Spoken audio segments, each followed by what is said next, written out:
তো হ্যালো আমার YouTube family, কেমন আছো তোমরা সবাই? আশা করি তোমরা সবাই খুব ভালো আছো। তো আজকে সকাল শুরু করলাম আমি ম্যাগি দিয়ে, মানে ব্রেকফাস্ট শুরু করলাম ম্যাগি খেয়ে। তো সবটা খেতে পারিনি, কারণ ম্যাগি খেতে আমার খুব একটা ভালো লাগে না। তো যাই হোক, তার কিছুক্ষণ পরে আমি চলে গেলাম মামা বাড়িতে। কালকে তোমাদের সাথে মামা বাড়িতে কালী পুজো যে হয়েছিল ব্লগটা শেয়ার করেছিলাম। তো আজকে আমি শেয়ার করছি আজকে কী করলাম সেই সব কিছু নিয়ে। আজকে মামা বাড়িতে আমাদের খাওয়া দাওয়া ছিল, সব কিছু ছিল। তো দেখো তোমরা পুরো ভিডিওটি স্কিপ না করে, আশা করি তোমাদের সবার খুব ভালো লাগবে। তো ওই যে মামা বাড়িতে চলে গেলাম প্রসাদ খাবার জন্যে। তো প্রসাদ খাবার জন্যই আমি ম্যাগিটা খাইনি, আর ম্যাগি ভালোও লাগে না। খিচুড়ি আমার খেতে অনেক ভালো লাগে, আর মায়ের প্রসাদ আরও বেশি ভালো লাগে, তাই না? তো ওই যে আমার মামি প্রসাদ বেড়ে দিচ্ছে আমাদের। তো এই দেখো আমি প্রসাদটা নিয়ে আর বসলাম না, প্রসাদটা নিয়ে বাড়িতে চলে আসলাম, কারণ বাড়িতে আমার একটু কাজ আছে। তো কাজটা সেরে আবার চলে যাবো ওর মা বাড়িতে। তো মামি দেখো আমাকে কতগুলো প্রসাদ দিয়ে দিয়েছে। এত প্রসাদ একা তো খেতে পারবোই না, যাই হোক আমি আর মা মিলে খেয়ে নেব। আর আমার সাথে আরেক বোন আছে, ওকে তোমরা ভিডিওতে নিশ্চয়ই দেখেছো। তো দেখো আমার দেখা হয়ে গেল ছোটো ভাগ্নির সাথে। ছোটো ভাগ্নিকে চকলেট কিনে দিয়েছি।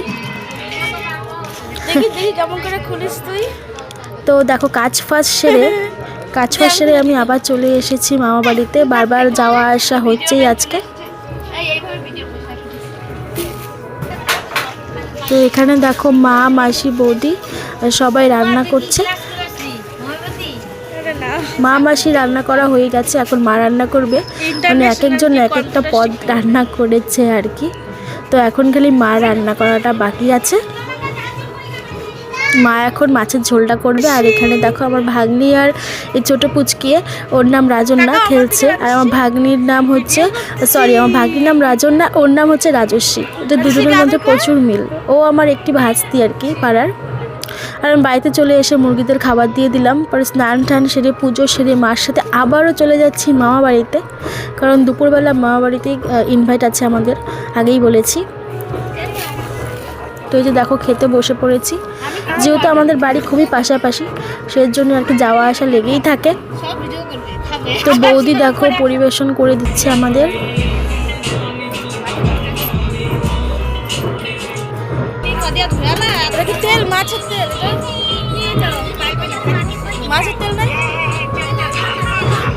তো খেতে বসে পড়েছি, দিদি, মাসি সবাই মিলে একসাথে, বোন, মামা। তো রান্না সত্যি খুব টেস্টি হয়েছিল, সবার রান্নাই খুব টেস্টি হয়েছিল, ভালোই লেগেছে খেতে।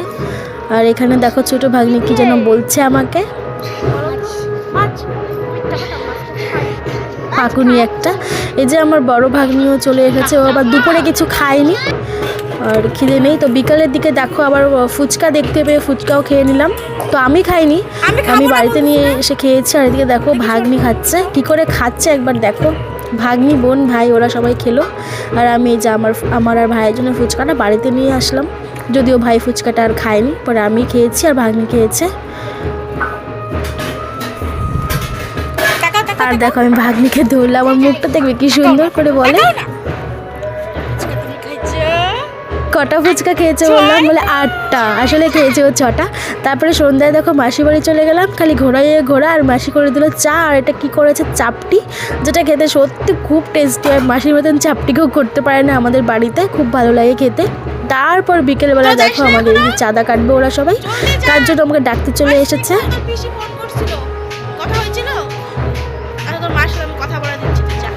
তো তারপরে আমরা সবাই মিলে বেরিয়ে পড়লাম চাঁদা কাটার জন্য, যেহেতু সরস্বতী পূজা চলে এসেছে আর 3 দিন বাকি আছে। তো এখন তো কাটতেই হবে, তবু এবার আমাদের বেশি চাঁদা ওঠেনি।